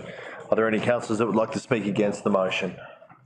Councillors that would like to speak for the motion? Any? To the motion? The motion. To the motion. What does GVOSS stand for? GVOSS. You know what? I don't know it off the top of my head, so. I've just realised I probably haven't done my due diligence, because I haven't actually checked on who that is. But GVOSS, company. Can I Company. refer to the Acting Director of Sustainability around what the acronym stands for, please? Yeah, it's the company name, so they're government shared services. It's just their trading name. Is it an acronym? No, I think, well, I think it's, no, that is actually. That's the actual, like their company is GVOSS Proprietary Limited. Yeah. Okay, 'cause nothing online, that's all right. I'm just going to read out one of the paragraphs in this, because I think it describes what our position is. The budget for the four positions is approximately 530,000, including on costs. It's difficult to estimate what the actual cost of salaries would be if all 4 vacant positions were filled. This is because the genuine cost of salaries, given the chronic and critical shortage of qualified registered building staff, has seen market forces drive up salaries significantly. And I would argue that we are contributing to that with our proposal to spend 3.6 million on 4 employment positions over potentially 5 years. That does seem excessive. Maybe that is the way of the future, and there may not be any way around that. And yes, I do take that we may offset some of that expenditure through building income, although much of the table that we've been provided with when it comes to building income was over the COVID period, so it possibly isn't quite how it's going to land within that 5-year period. I just think it's a very excessive cost that we've been forced to do. Unfortunately, there's staff shortages all over the place and skills shortages. So if I can offer any take-home message to school kids or people who want to study out there is please do building stuff. do become engineers, become building surveyors, because it's obviously going to be quite lucrative moving forward. Never too late for a career change, Councillor. Yes. Are there any other councillors that would like to speak to the motion? Any closing comments, Councillor Abdullah? No, thanks. Councillors, we will now go to the vote. All those in favour? Against? Did you vote, councillors? I voted for it. Oh, very good. Motion carried unopposed. Councillors, we now go to page 50 of the agenda, item 12.4, lease of land to kids undercover to realise a Village 21 development. There is a recommendation. Can I please have a councillor put that forward as a motion? Councillor Spinks. Thank you. I will move that the council, having previously undertaken a community engagement process in section 115 of the Local Government Act 2020, 1, revise the leasing term of council-owned land at 20 to 22 Perryvale Drive, Shepparton, to kids undercover for a term of 20 years at a peppercorn rental of $1 per annum plus GST to realise a Village 21, and point 2, authorise the Chief Executive Officer to negotiate and enter into an agreement for lease with kids undercover to realise a Village 21. Thank you, Councillor Spinks. Can I have a councillor second that motion, please? Councillor Summer. Councillor Spinks, would you like to speak to? Before we go any further, Mayor Sally, I'd like to move that we lay this agenda item on the table. When would you like to do that? To the May Ordinary Council meeting? May Ordinary Council meeting, thank you. Okay, thank you, Councillor Dobson. So, councillors, obviously, Councillor Dobson has proposed to lay this agenda item over until the May Ordinary Council meeting. We'll now go to the vote to have that take place. Councillors, those in favour? Against? Motion carried, so that will be laid on the table until the May Ordinary Council meeting. Councillors, we now go to page 58 of the agenda, item 12.5, Shepparton North Activity Centre Structure Plan. There is a recommendation. Can I please have a councillor put that forward as a motion? Councillors, can I get a mover for 12.5, please? Thank you, Councillor Dobson. Yes, I'll move, thank you, Mayor Sally. I'll move that the council note the amendment C245GS HE to the Greater Shepparton Planning Scheme received 17 submissions, that these submissions and amendments C245GS HE were referred to an independent planning panel, and that the independent planning panel has now prepared a panel report which is dated 22 March 2024 as attached, and adopt the planning panel's recommendations as outlined in the panel report, adopt amendment C245GSHE to the Greater Shepparton Planning Scheme with changes as recommended in the panel report in accordance with section 29 of the Planning and Environment Act 1987, and 4, in accordance with section 31 of the Planning and Environment Act 1987, submit amendment C245GSHE with changes to the Greater Shepparton Planning Scheme as adopted to the Minister for Planning for approval. Councillor Dobson, can I have a councillor second that motion, please? I'll second the motion. Thanks, Mayor Sally. Councillor Dobson, would you like to speak to the motion? This relates to some real estate that's been on our books for quite some time, and we've gone over this before, and I'm not going to speak much about it, but I do note, Mayor Sally, as a matter of concern, that today councillors received a letter, a late letter in the emails to each of the councillors requesting certain things that come out of this motion. I just make note that that's not the way things are done, that we're the planning authority, and that's that's not the way that things are done. So I just make that point, and for anybody that's listening in, that can take note of that. There's been various amendments done. I'm not going to go through the whole thing, Councillor Sarli. It's been before us a number of times, so I'll leave it at that. Thank you, Councillor Dobson. Councillor Adam, would you like to speak to the motion? Yeah, I really can't add much extra to what Councillor Dobson just said. This has been an ongoing project, I suppose, for many, many years. You know, talk of different activities in this area. It's a growing area of Greater Shepparton, so we need to really put some real good, get our minds around this area and get some really good actions happening and good results out there. And I think this does set the stage for that to happen. We obviously, there's talk of supermarkets in that region. We've been struggling over the few years to get them over the line, but I think that's going to now be something that probably happens sooner rather than later. I hope it all does. There's all sorts of other activities planned for there, and this, as I said, plans it all out. And it's a growing area, and I hope it just happens sooner rather than later, so we can get some good services to the people of that part of Shepparton. Right, thank you, Councillor Adam. Any councillors like to speak against the motion? Any councillors like to speak for the motion? Councillor Brophy. Thank you, Mayor Sally. The precinct of the Shepparton North Activity Centre really does need to move on. It needs to be zoned appropriately and the development allowed accordingly, which this obviously puts into play. Patience is wearing in terms of some so-called developments out there, so this is a growth area residentially and commercially. It needs to equal that particular growth. I praise those with initiative that are getting up and going in that area, and I certainly commend the staff and the councillors and consultants in regards and the planning panel for this structure plan. Thank you, Councillor Brophy. Any other councillors that would like to speak to the motion? No. Councillor Dobson, any closing comments? No, thank you, Mayor Sarli. Councillors, we will now go to the vote. All those in favour? Motion carried, unopposed. Councillors, we now go to page 66 of the agenda, item 13.1, interim report for notice of motion 1/2024 to complimentary tip tickets. There is a recommendation. Can I please have a councillor put that forward as a motion? Can I move it before it lapses? Yeah, Councillor Spinks. sure. I will move that the council, 1, note the interim report for notice of motion 1/2024 complimentary tip tickets. 2, note that the final report will be presented to council at the August 2024 council meeting. 3, the provision of complimentary tip tickets will be considered in line with the 2025-26 budget consultation process. Thank you, Councillor Spinks. Can I have a councillor second that motion, please? Councillor Adam. I'll second the motion. Thank you, Mayor Sarli. Spinks, would you like to speak to the motion? Sure. I would argue this is a bit of a, I say it positively, but it's a bit of a nothing sort of report, in that it outlines the intention to present another report in August. It's in response to Councillor Summers' successful notice of motion, and it outlines what the report in August will respond to and will outline, which is the detail we're really going to need to properly consider the possible introduction of complimentary tip tickets in the following year's budget.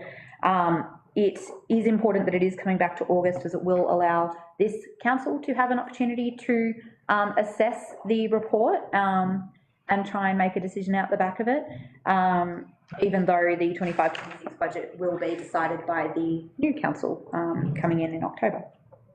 So this particular report, I would say, is great to see, and I can't wait to see the August one. Thank you, Councillor Spinks. Councillor Adam, would you like to speak to the motion? Yeah, basically what she said. Very good, Councillor Adam. Any councillors like to speak against the motion? Councillors like to speak for the motion? Councillor Brophy. Yeah, just very briefly, Mayor Sarli, that just to let the public know that this is a notice of motion that was put in. This is not a knee-jerk notice of motion in response to the weekly changing of the binge rollout or anything like that. For some time, both Councillor Summer and Councillor James have certainly lobbied hard in regards to tickets, so it's on the back of all of that. And of course, we've got this presented to us now because there's a time frame with so it's not a nothing completely, but it's sort of half a nothing, and it's it's an interim report, so we look forward to the final one. Great, thank you, Councillor Brophy. Are there any other councillors that would like to speak to the motion? Any? Councillor Summer. Thank you, Mayor Sally. Yes, I have been advocating, as well as Councillor Gray, James and Councillor O'Keefe and Councillor Priestley when they were on council. We've been advocating for tip tickets for a very, very long time. And I moved the NOM to consider this in more detail because of the timing. I felt people were struggling and are struggling with reduced red bin services. And the cost of living means that a lot of people might be hesitant to spend money at transfer stations.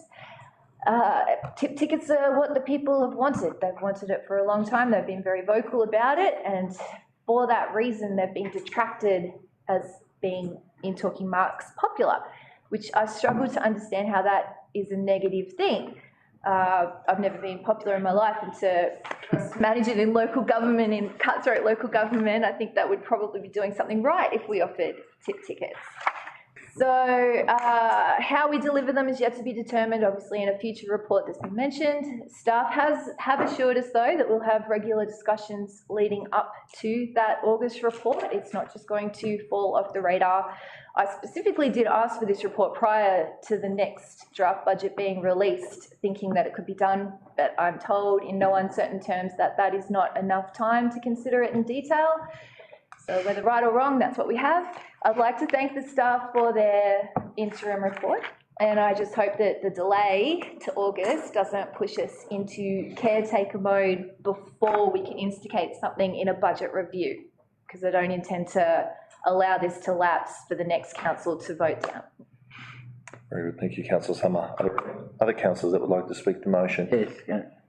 Councillor Dawson. I'm not a great fan of tip tickets, as everybody would know, but I've had occasion to go out to the transfer station of late, and as Councillor Brophy would back me up, it's probably the cheapest day out of what I have, especially if you've got a lot of gear that, for example, refrigerators and what have you, that you don't have to pay any money for. So I would ask anybody who has got excess rubbish that they want removed of any kind, please get on our website, click on the transfer station and have a look at what you can now dispose of free of charge without having tip tickets or anything else. Very good, thank you, Councillor Dobson. Are there any other councillors that would like to speak to the motion? No. Councillor Spinks, any closing comments? Just to say that you are right, I don't want to do it an injustice by saying it's a nothing report. That it's, I hope that because it couldn't make it to this year's budget, I hope that is because it is being so thoroughly and positively considered that we will see a report that comes back with optimistic options for us to genuinely consider, as opposed to being a quick slap together report that we would have no choice but to turn. So this, I hope this is a positive delay, and I look forward to seeing this in August. Yeah. Good. Thank you, Councillor Spinks. Councillors, we will now go to the vote. All those in favour?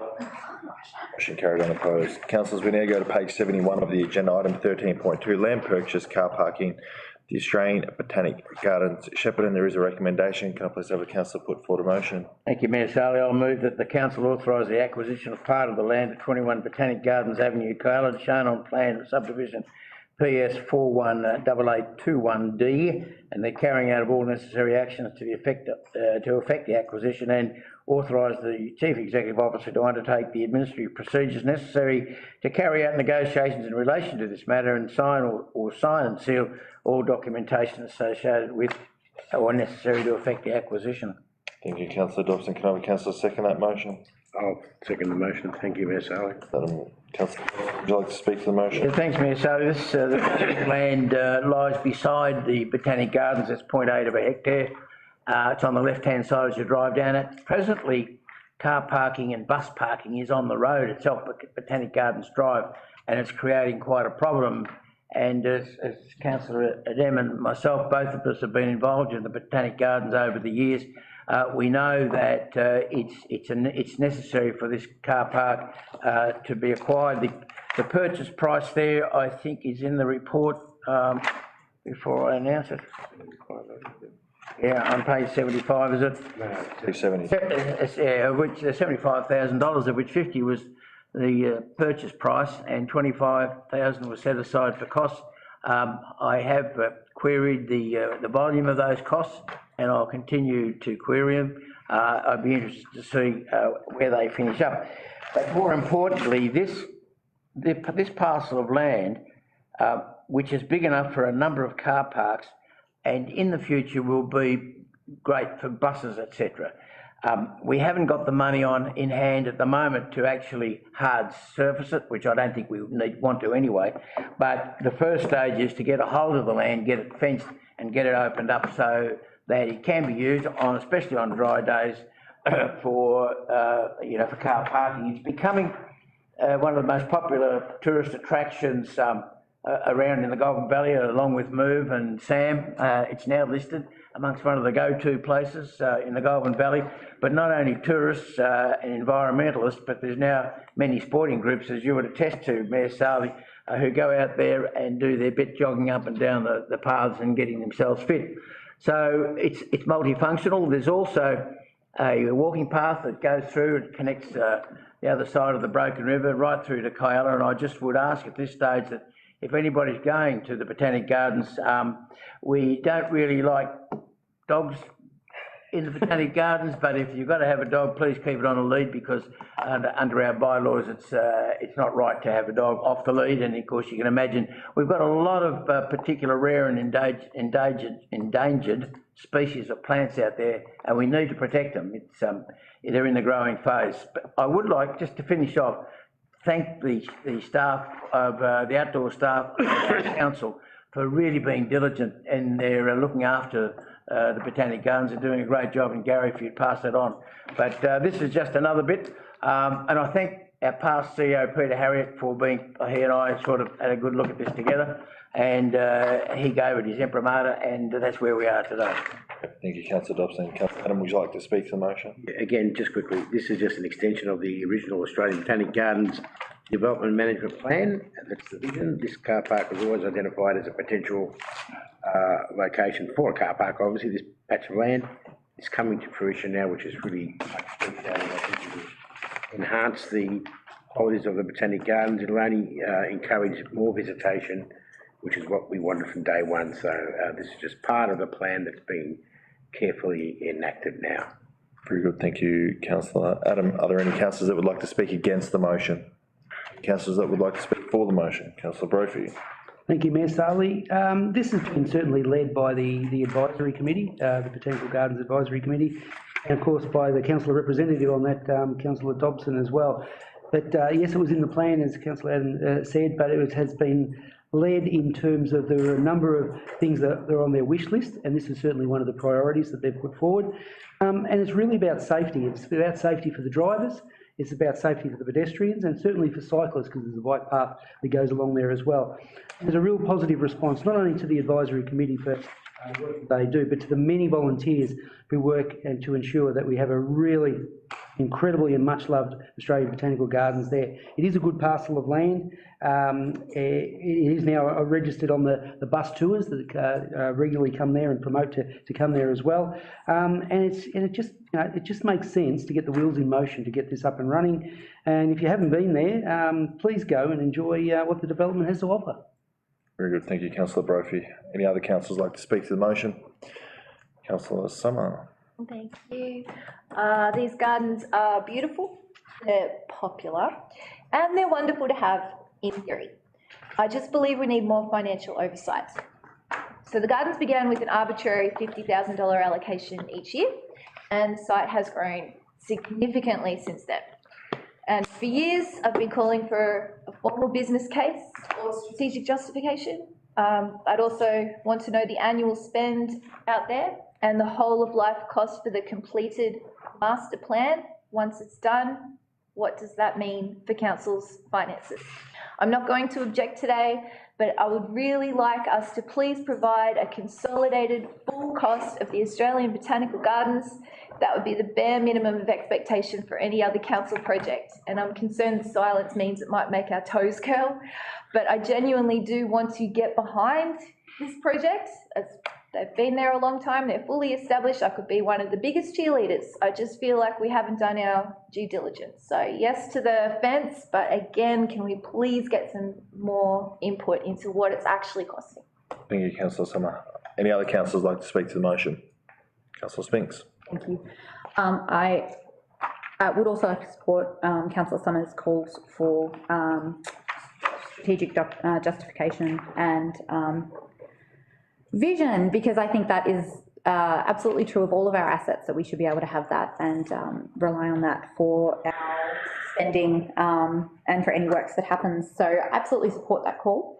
And I also support this project going ahead today because not only are the Botanic Gardens a fabulous asset of our community, and I do take my dog out there, but I promise I give him on his lead. But they're a wonderful community. They have so much community benefit. But not only that, the car park in its situation, now having our shared paths and our recreation paths going so smoothly from all the way to the south of Kayala through to the north of Shepparton, and with our future intentions to have paths that connect the Botanic Gardens through to Marupna as well, it's such a wonderful focal point for people to be able to park their cars and then journey along our shared paths and recreational paths. I think there's wonderful tourism opportunities from that sort of perspective as well. So I think it's the kind of investment and kind of asset that will have much broader positive benefits to community rather than just the Botanic Gardens. Not saying that the Botanic Gardens in and of itself is not a worthy reason to have a car park out there, but I think this is one of those ones that ticks a lot of boxes beyond even the sort of initial intent of it. So very supportive of this project, but absolutely support Councillor Summers' calls for that strategic justification. Thank you, Councillor Spinks. Any other councillors like to speak to the motion? No, any closing comments, Councillor Dobson? Yes, I'd just like to assure Councillor Summer that the only money that's being spent out there at the moment is our Parks and Gardens people who go out and maintain. There's no other monies being spent out there other than upgrading. But I can tell you that the number of volunteers that go out there and in fact do the plantings and buying of plants, this is a true partnership between the community and Greater Shepparton City Council, and whatever the cost has been over the journey, it's minimalised when you take into consideration the number of money-free hours that the community as a whole has placed into this. A hard-working bunch. They've got a group called the Friends Of, and they have got their own money, and if there's any big money that needs to be spent out there, this group has got the ability to hand out. I do agree that I don't know how you do it, but how you dictate what the whole of life cost is, because this project will still be getting together in 100 years' time. It's just, Botanic Gardens is not one where you go for 10 years, it's all done and dusted. You've got to replant where necessary. You've got to improve where necessary. You've got to make additions where necessary. So it's a bit difficult. It's a bit like Victoria Park Lake. You know, how do we put a value on all of that? So, Point of clarification, I did say for the completed master plan, Yeah. what comes after that. I can tell you that there's another garden being planted at the moment. So it's a great community, a great community facility, and I do thank councillors for the support. Very good, Councillor Dobson. Councillors, we will now go to the vote. All those in favour? Motion carried, unopposed. Councillors, we go to page 75 of the agenda. Item 14, confidential management reports, nil received. Item 15, documents for signing and sealing, nil received. Over the page to item 16.1, councillor activities. Before we get a councillor to move the relevant recommendation as a motion, I'll just hand to our CEO, Fiona Legasic, to just table a different report. Thank you, Mayor Sally. Yes, just wanted to table an alternative or amended March councillor activity report. The one that currently appears in the agenda is inaccurate, including not having the mayoral activities for March included. That is right. Duly noted. And also there were some inaccuracies in terms of some of the events that some of the councillors didn't attend. So that has been rectified, and there is an alternative report which has been provided to all the councillors. Thank you. Thank you, Fiona. All right, councillors, we're clear on that. There is a recommendation. Can I please have someone put that forward as a motion? Councillor Brophy. Thank you. Obviously, with the new recommendation put through, that the council receive and note the summary of the council's interactions and informal meetings of councillors. Good. Councillor Brophy, can I have Councillor second that motion, please? Councillor Watson. Councillor Brophy, would you like to speak to the motion? Look, I just want to just mention a few of the activities we were on, which was fairly significant. One was on International Women's Day, and we had in Greater Shepparton, Victoria's Chief Health Officer, Dr. Claire Looker.